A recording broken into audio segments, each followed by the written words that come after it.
আমাদের সবচেয়ে বড় রপ্তানি বাজার হচ্ছে যুক্তরাষ্ট্র, এবং ওখানে আগের বছর যদি আমরা দেখি খতিয়ান দেখে যে আমাদের প্রায় $8.4 বিলিয়ন রপ্তানি হয়েছে, এবং বেশিরভাগই হচ্ছে 95% হচ্ছে রেডিমেড গার্মেন্টস। এছাড়াও হচ্ছে আপনার ফার্মাসিউটিক্যালস, আপনার কিছু টেক্সটাইলস, কিছু হচ্ছে লেদারের এখানে চামড়াজাত জিনিস আমাদের পণ্য হয়। এবং যুক্তরাষ্ট্রের এখানে আমরা শুল্ক দিয়ে কিন্তু রপ্তানি করি। আমরা 15.7% হচ্ছে আপনার আরএমজির উপরে গড়ে আমরা দিই, এবং প্রায় $1 বিলিয়ন কিন্তু আমরা শুল্ক দিই।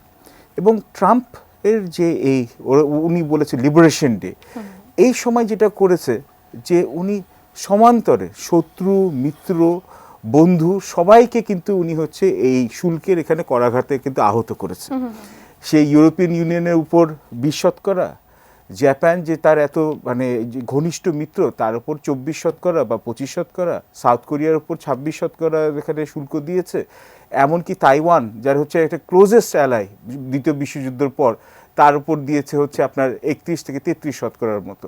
এবং এমনকি ইসরায়েল যাকে হচ্ছে যুক্তরাষ্ট্র কোনোদিন টাচ করে না তাকেও 17% একটা শুল্ক দিয়েছে, সৌদি আরবিয়ার উপর 10%, এবং বাংলাদেশের উপর আমরা আমাদের এখানে যদি আসি 37%। ট্রাম্পের কথাটা হচ্ছে যুক্তরাষ্ট্রের সাথে যে বাণিজ্য ঘাটতি, যে ট্রেড ডেফিসিট আছে পণ্যের, আমরা যে গুডসের এখানে ডেফিসিট আছে, বেশিরভাগ জায়গায় এখানে বলছে যে ওনার ভাষ্য অনুযায়ী, এবং এটা উনি কিন্তু বিগত 30 বছর ধরে যখন উনি ব্যবসায়ী ছিলেন তখনও বলছেন যে যুক্তরাষ্ট্রের নেতারা, রাজনীতিবিদরা ওরা হচ্ছে নেগোসিয়েশন করাতে মুন্সিয়ানা নেয়, এবং সারা বিশ্বের লোকরা বিশ্বায়নের সুবিধা নিয়ে যুক্তরাষ্ট্রের বাজারে ওরা যতটা রপ্তানি করার সুযোগ সুবিধা পায় তাদের বাজারে হচ্ছে তাদের রপ্তানি করার সুযোগটা দেয় না।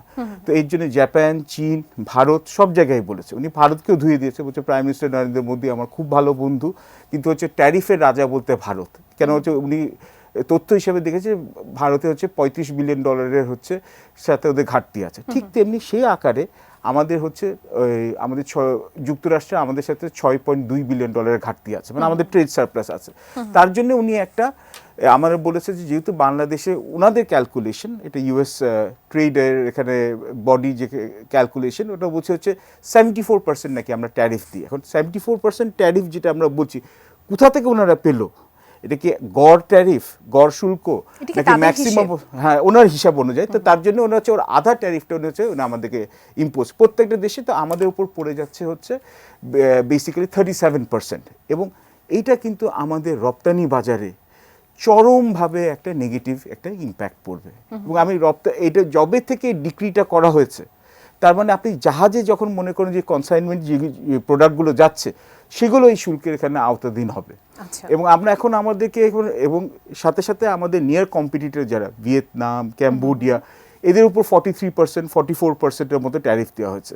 এবং আমরা এখন মনে করছি যে ইউরোপিয়ান ইউনিয়ন বলুন বা হচ্ছে জাপান বলুন, এরা হচ্ছে একটা হচ্ছে ট্রেড ওয়ারের দিকে যেতে চাচ্ছে। কিন্তু আবার উনি দরজা আবার খুলে রেখেছেন যে আমাদের সাথে নেগোসিয়েশন করো, আমাদেরকে হচ্ছে তোমাদের বাজারে এখানে প্রতিবন্ধকতা তুমি এখানে ইজ করে দাও, তাহলে হচ্ছে আমরা হয়তো ট্যারিফটা তোমাদের সাথে আলাপ আলোচনা করে করব। এবং যুক্তরাষ্ট্রের যে বিশ্ব বাজারে যে সিস্টেমটা করেছিল ওয়ার্ল্ড ট্রেড অর্গানাইজেশন, যে বাণিজ্যের অবাধ বাণিজ্য হবে, সেটা যুক্তরাষ্ট্রে প্রতিস্থাপন করেছিল, এবং যুক্তরাষ্ট্রে হচ্ছে নিজের হাতে হচ্ছে ট্রাম্পের হাতে এটা বিনিষ্ট করে দিল।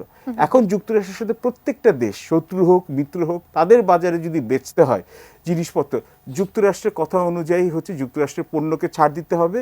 এবং যুক্তরাষ্ট্রের যেগুলো প্রতিরক্ষামূলক বা সিকিউরিটি যে ইস্যুসগুলো আছে তার জন্য কিন্তু যুক্তরাষ্ট্রকে এর সাথে সহযোগিতা করতে হবে। আমি যদি পরে সুযোগ দেন আমি বলবো যেটা আমার হাইপোথেসিস, একটা কারণে যে আমার নরেন্দ্র মোদী এবং প্রফেসর ইউনূসের যে মিটিংটা হয়েছে, ব্যাকগ্রাউন্ডে কিন্তু এই ট্যারিফের এটাও ছিল। লিলি হালাল বিউটি সোপ, বিএসটিআই কর্তৃক সনদপ্রাপ্ত দেশের প্রথম হালাল বিউটি সোপ, দীপ্তিময় উজ্জ্বল ত্বকের জন্য।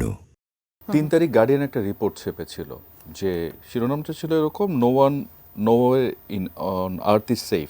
ইভেন কি দেখুন, এক্সটার্নাল টেরিটরি, নরফোক আইল্যান্ডের মতো রিমোট আইল্যান্ড যেখানে পেঙ্গুইনের বসবাস, সেই জায়গাগুলোর উপরে কিন্তু ট্রাম্প এই রেসিপ্রোকাল ট্যারিফের আওতার বাইরে যায়নি। তো এই যে রেসিপ্রোকাল ট্রেডের যে ট্যারিফের যে ইম্পোজিশনটা তিনি করলেন, এটা থেকে কেউ কিন্তু বাদ নেই। একটা কথা পারভেজ করিম আব্বাসি যেটা বললেন, নেগোসিয়েশনের জায়গাটা খোলা রাখা। এখন প্রশ্ন হচ্ছে, আমরা যে around 8 billion two way trade করি, আমরা কিন্তু ট্রেড সারপ্লাস বাংলাদেশের দিকে, এবং ট্রাম্প এত বেশি ইকোনমিক এবং অনেক যে বেশি যেটা বলেন ব্যবসায়িক মনোবৃত্তি নিয়ে চলেন, ওনার স্ট্যাটাসের মধ্যে আপনার ব্যালেন্স শিট থাকে যে কোন দেশে যে দেশের সঙ্গে সম্পর্ক করবেন, এক্সপোর্ট কি ইম্পোর্ট কি। তো এই যখন যার মনোবৃত্তি এবং যার অ্যাপ্রোচ, তার সঙ্গে আপনি ডিল করতে হলে বিজনেস লেন্সে জিনিসটা দেখা দরকার। তো আমার কাছে মনে হয়েছে উনি যে উদ্বেগের কথা বলছেন সে জায়গাতে আমি মনে করি কি আমাদের অ্যাডজাস্টমেন্টের সুযোগ আছে। যেমন ধরুন আমরা আর্জেন্টিনা থেকে সয়াবিন ইম্পোর্ট করি, কানাডা থেকে গম করি, কিংবা মিডল ইস্টার্ন কান্ট্রিগুলো থেকে এনার্জি করি। তো এই জায়গাতে এই যে সয়াবিনের কথা বললাম, গমের কথা বললাম, এনার্জি বললাম, এনার্জিতে যদিও আমরা একটা এক্সিলেটর এনার্জির সাথে আমাদের ডিল হয়েছে, আর একটা বড় ডিল হয়েছে 2030 উৎপাদনে যাবে এলএনজি নিয়ে। তো এরকম আমরা যদি এই যে ট্রেড ডেফিসিটের বা ট্রেড গ্যাপটা যেটা নিয়ে ট্রাম্প নেগোশিয়েট করতে চায়, ওই জায়গায় বোধহয় আমি মনে করি কি আমাদের ভাবার সুযোগ আছে। আদার দেন ট্যারিফ, এই যে 37% ট্যারিফের কথা বলা হচ্ছে যে আমরা আমাদের বাজারটা আপনার ধরুন মেক্সিকো, ইন্ডিয়া তারা নিয়ে নিতে পারে, কিন্তু অন্যদিকে যদি বলি চায়না, ভিয়েতনামের সাথে যদি আমি তুলনা করি, বিশেষ করে চীনের কথা, এবং আমরা যা উৎপাদন করি তৈরি পোশাকের ক্ষেত্রে, এবং আমাদের যেই রেঞ্জের পণ্য আমরা করি, আমরা তো নিশ্চয়ই হাই এন্ডের প্রোডাক্ট করি না, প্রাইসের দিক থেকে আমরা লোয়ার এন্ডের করি। তো সেই জায়গায় আমি মনে করি কি এটা যে একটা একেবারেই ধস নামবে তা না, কারণ আমি এই জায়গাতে আপনি যদি বলেন ইকোনমি থেকে ধাক্কা লাগলে যে কেনাকাটার জায়গায় কিন্তু আমেরিকার বায়ারদের জন্য একটা স্ট্রেস তৈরি করে ফেলতে পারে। তো সেই জায়গাতে আমি যে কথাগুলো বললাম, ট্রেড ইমব্যালেন্সটা কমানোর বিষয়টা আমরা ভাবতে পারি। আদার দেন শুরুতে কথা হচ্ছিল আমরা তাদের যে ট্যারিফটা দেই সেটা কমাবো কিনা। ধরা যাক সার্ভিস সেক্টর এখানে হয়নি, ম্যাটলাইফ কিংবা ফেসবুক, ম্যাটার যে ইনকাম, তাদের উল্লেখযোগ্য মার্কেট কিন্তু বাংলাদেশ।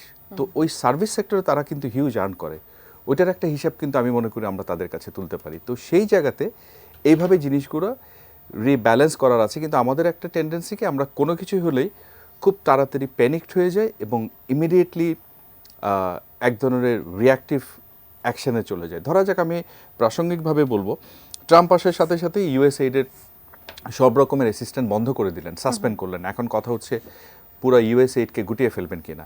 এবং ইউএসএইডের এই সাসপেনশনের কারণে আমরা জানি বাংলাদেশে তাদের অপারেশনাল, বিশেষ করে হেলথ সেক্টরে বিরাট ধাক্কা লেগেছে। রোহিঙ্গা শিবিরে যেই ফুড রেশন WFP যেটা দিত, তার 80% প্লাস মাইনাস হচ্ছে আমেরিকানরা দেয়। এবং ইমিডিয়েটলি কি হলো, গত মাসে সিদ্ধান্ত হয়েছিল রোহিঙ্গাদের যে পার ডলার পার মান্থ $6.5 ছিল সেটা $6 নেমে আসবে। সব কিছু বন্ধ। হঠাৎ করে আমরা দেখলাম এই বন্ধের মধ্যে, কাটছাটের মধ্যে আমেরিকানরা, বিশেষ করে মার্কিন পররাষ্ট্র দপ্তর, নতুন করে $73 মিলিয়ন বরাদ্দ তারা দিয়েছে, বিশেষ করে রোহিঙ্গাদের জন্য। অর্থাৎ এই বছর আপনাকে চিন্তা করতে হচ্ছে না। তো সেই জায়গাতে আমি মনে করি কি সবাই তার ইকোনমিক বিষয়টা দেখে, স্ট্র্যাটেজির বিষয়টা দেখে, তার ফুটপ্রিন্টের বিষয়টা দেখে। কারণ এই যে কক্সবাজারে বিশেষ করে বাংলাদেশ আজকে রোহিঙ্গা সংকট নিয়ে যে বিরাট একটা বোঝা চেপে আছে, মানবিক সহায়তায় গত 8 বছর ধরে ইন্টারন্যাশনালি যে ফান্ডটা এসছে তার মেজর পোর্শন কিন্তু আমেরিকায় দিয়ে দেয়।